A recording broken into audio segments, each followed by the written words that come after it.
मैं आज बड़े संतोष के साथ, बड़ी जिम्मेवारी के साथ इस पवित्र सदन में कहना चाहता हूं, हमारे बैंकों का प्रॉफिट आज रिकॉर्ड पर है, हाई रिकॉर्ड है इसके। ये अपने आप में देश की अर्थव्यवस्था को ताकत देने के लिए बैंकिंग व्यवस्था मजबूत होती है तो बाकी अर्थव्यवस्था को भी मजबूती मिलती है, उस काम को कहेगा। आप जब किसी सरकारी बैंक में घुसते हैं तो ऐसा लगता है कि 80 या 90 की दशक की किसी इमारत में आ गए हैं, जहां पे दीवारें उखड़ रही होती हैं, पंखा अपनी मर्जी से चलता है और लाइनें रेल टिकट से भी ज्यादा लंबी होती हैं। इसके बाद जब आप काउंटर नंबर 1 पे पहुंचते हैं तो बताया जाता है काम यहां नहीं होगा, काउंटर नंबर 4 पर जाइए। जब काउंटर नंबर 4 पे जाते हैं तो बताया जाएगा यहां पर भी काम नहीं होगा, फर्स्ट फ्लोर पर जाइए। और जब आप थके हारे फर्स्ट फ्लोर पर पहुंचते हैं तो बताया जाता है कि लंच हो गया है, लंच के बाद 2 बजे आइएगा। 2:15 पहुंचते हैं तो बताया जाता है कि लंच एक्सटेंड हो गया, अभी कर्मचारी गुलाब जामुन खा रहे हैं। यह व्यवस्था है कस्टमर सर्विस की एक सरकारी बैंक में। और आज हम जहां चांद पर पहुंच गए, यूपीआई से गोलगप्पे खरीद रहे हैं, लेकिन हमारी सरकारी बैंकिंग व्यवस्था 80-90 के दशक से बाहर नहीं आ पा रही है। सर, बैंक ईंट या सीमेंट से बनी किसी इमारत का नाम नहीं है। बैंक सिर्फ किसी स्टील या एल्यूमिनियम से बने एटीएम का नाम नहीं है। और बैंक ना ही एक काउंटर से दूसरे काउंटर पर दौड़ रहे बैंक ग्राहकों की उस दौड़ का नाम है। बैंक नाम है विश्वास का, बैंक नाम है अधिकार का, न्याय का, समानता का। लेकिन पिछले कुछ वर्षों में यह विश्वास जो ग्राहकों का बैंकिंग व्यवस्था में था वो कहीं ना कहीं कमजोर होता नजर आ रहा है। और उसके कुछ बुनियादी कारण, बहुत ही बेसिक कारण आज मैं इस सदन में आपके माध्यम से सरकार के सामने रखना चाहूंगा। सबसे पहला, पुअर कस्टमर सर्विस। यदि आज किसी ग्राहक को सरकारी बैंक में किसी काम से जाना हो तो मान लीजिए उसके ग्रह खराब चल रहे हैं और दिहाड़ी भी खराब होगी। कोई नौकरी पेशा आदमी हो तो ऑफिस से छुट्टी लेनी पड़ती है, कोई स्टूडेंट हो तो प्रैक्टिकल का एग्जाम मिस करना पड़ता है, यहां तक कि साधारण सी पासबुक अपडेट कराने भी जाना हो तो वो भी एक संघर्षशील सफर में तब्दील हो जाता है। मैडम, बैंकिंग कोड और स्टैंडर्ड्स बोर्ड ऑफ इंडिया का एक सर्वे बताता है कि 45% बैंक कस्टमर्स बैंकिंग व्यवस्था से डिससैटिस्फाइड हैं, असंतुष्ट हैं। और मैं चाहूंगा आपके माध्यम से सरकार के कानों तक ये बात पहुंचे कि डिजिटल सर्विसेज का एक कस्टमर सेटिस्फैक्शन ऑडिट कराना चाहिए सरकारी बैंकों का, कि क्या हमारी सरकारी बैंकों की वेबसाइट का इंटरफेस या मोबाइल एप्लीकेशंस सरल हैं, अच्छी हैं, या कस्टमर्स उससे त्रस्त हैं। दूसरा बड़ी समस्या है रूरल इंडिया के अंदर limited access to banking infrastructure. आइए गांव की ओर चलते हैं। मैडम, क्या हमारी बैंकिंग व्यवस्था ग्रामीण इलाकों तक पहुंच चुकी है? नाबार्ड की एक रिपोर्ट बताती है कि 50% of rural India is still suffering from lack of adequate access to banking.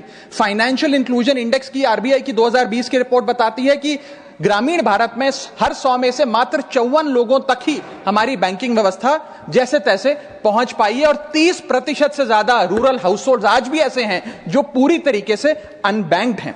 और मैम, बैंकिंग की ग्रामीण इलाकों में अगर बात करें तो बैंकिंग व्यवस्था ने ग्रामीण इलाकों के साथ सौतेला व्यवहार किया है।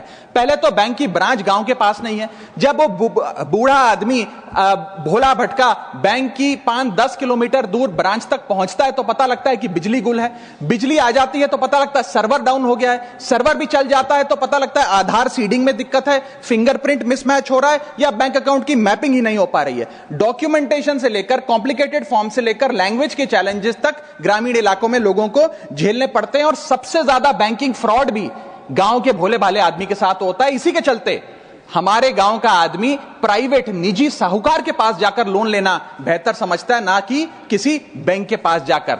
और जब वे साहूकार के पास जाता है तो ना वहां पेपर वर्क होता है, एक इजियर एक्सेस होता है, फियर ऑफ बैंक और इलिटरेसी नहीं होता। बहुत बार तो मॉर्गेज पे भी कुछ नहीं रखना पड़ता, इसलिए वो साहूकार से ब्याज पे पैसा उठाता है।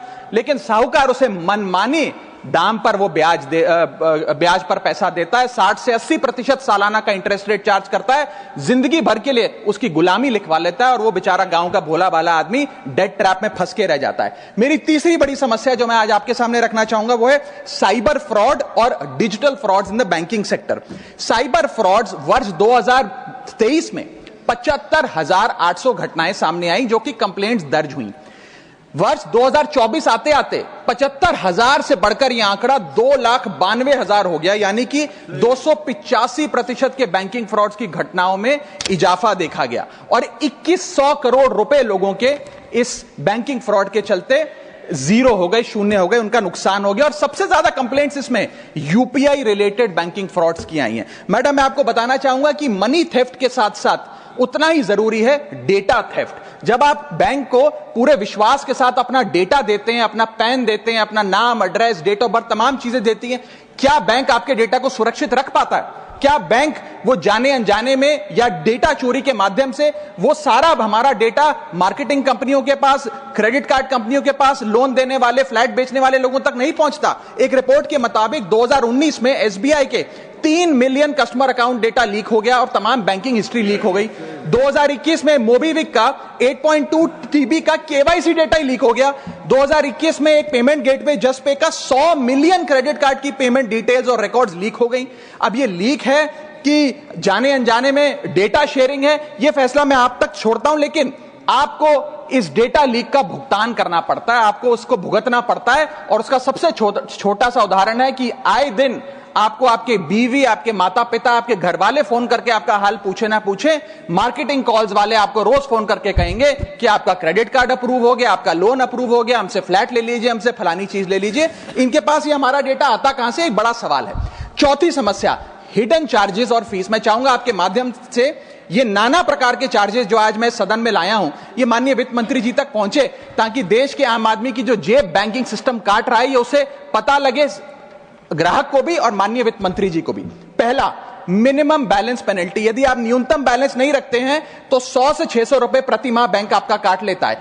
इस चार्ज को लगाने के बाद बैंकों ने वित्तीय वर्ष 22-23 में 3500 करोड़ रुपए मिनिमम बैलेंस पेनल्टी के नाम से लोगों से वसूले हैं। मैडम, दूसरा चार्ज, एक्स्ट्रा एटीएम यूजेज। आपको एटीएम ट्रांजैक्शन के लिए 2 से 3 की मोहलत मिलती है, 2 से 3 की इजाजत मिलती है बैंकों द्वारा। अगर आप चौथा, पांचवां ट्रांजैक्शन कर लें तो हर ट्रांजैक्शन पे 20 रुपए एटीएम चार्ज आपको देना पड़ता है। इनएक्टिविटी फी 100 से 200 रुपए सालाना, यानी कि अगर बैंक आप बहुत ज्यादा अपना अकाउंट यूज नहीं करते हैं तो बैंक इनएक्टिविटी के नाम पे भी चार्ज लगा देता है। फिर बैंक स्टेटमेंट आप मंगवाते हैं तो बैंक स्टेटमेंट इशुएंस चार्जेस के नाम पर आपसे 50 से 100 रुपए लेता है। फिर आप कहते हैं हमें एसएमएस अलर्ट के माध्यम से मेरे बैंक के खाते में क्या आ रहा है उसकी जानकारी मिले, तो एसएमएस अलर्ट चार्जेस के नाम पर भी प्रति क्वार्टर 20 से 25 रुपए आपसे लिया जाता है। ऑनलाइन पेमेंट करेंगे एनईएफटी की तो ट्रांजैक्शन फी भी ली जाती है। जबरदस्ती आपको पहले लोन बेचते हैं और फिर उसके बाद लोन प्रोसेसिंग फी के नाम पर 1 से 3% लोन अमाउंट का काट लेते हैं। और जब आपकी किस्मत ठीक चल रही हो और आप समय से पहले अपना लोन बकाया जो है उसका भुगतान करने बैंक पहुंच जाएं तो loan preclosure charges, early payment penalty के नाम पर भी बैंक आपसे पैसा वसूलता है। साधारण सा सिग्नेचर बदलवाना हो, नॉमिनी की डिटेल्स बदलवानी हो, उस चेंज पर भी 200 रुपए प्रति ट्रांजैक्शन के नाम पे बैंक आपसे पैसा वसूलता है। और डिमांड ड्राफ्ट, पे ऑर्डर बनाने जाएं तो 100 से 200 रुपए प्रति डिमांड ड्राफ्ट आपसे पैसा वसूलता ही वसूलता है। यानी कि कस्टमर्स की जेब काटी जा रही है और कस्टमर्स को पता भी नहीं लगता कि कितना पैसा बैंक इन नाना प्रकार के चार्जेस के चलते आम आदमी से वसूल रहा है। मेरा पांचवा और आखिरी point madam, insurance and investment product miss selling. अपने क्वार्टरली या मंथली टारगेट्स पूरा करने के लिए बैंक के एग्जीक्यूटिव मिस सेलिंग करते हैं, गलत प्रोडक्ट लोगों को बेचते हैं। यह भी एक प्रकार का हनी ट्रैप है। मीठी मीठी बातें कर कर भोले भाले मासूम लोगों को ऐसे प्रोडक्ट्स बेच दिए जाते हैं जिनकी जरूरत उन्हें है ही नहीं। IRDAI, insurance regulatory development authority of India की एक रिपोर्ट बताती है कि 3.5 लाख सालाना कंप्लेंट्स में से 20% कंप्लेंट्स सिर्फ और सिर्फ मिस सेलिंग की, गलत प्रोडक्ट बेचने की उन्होंने दर्ज करी हैं। सेबी की एक रिपोर्ट बताती है कि 30% इन्वेस्टर मिसलीडिंग इंफॉर्मेशन का शिकार हैं। और म्यूचुअल फंड्स की मदर बॉडी, जिसे association of mutual fund of India कहते हैं, वो बताती है कि 23%, मैं खत्म कर रहा हूं मैडम, 23% इन्वेस्टर ऐसे हैं जिनके पास वो प्रोडक्ट्स हैं जो उनके रिस्क प्रोफाइल और फाइनेंशियल गोल से मेल ही नहीं खाते हैं।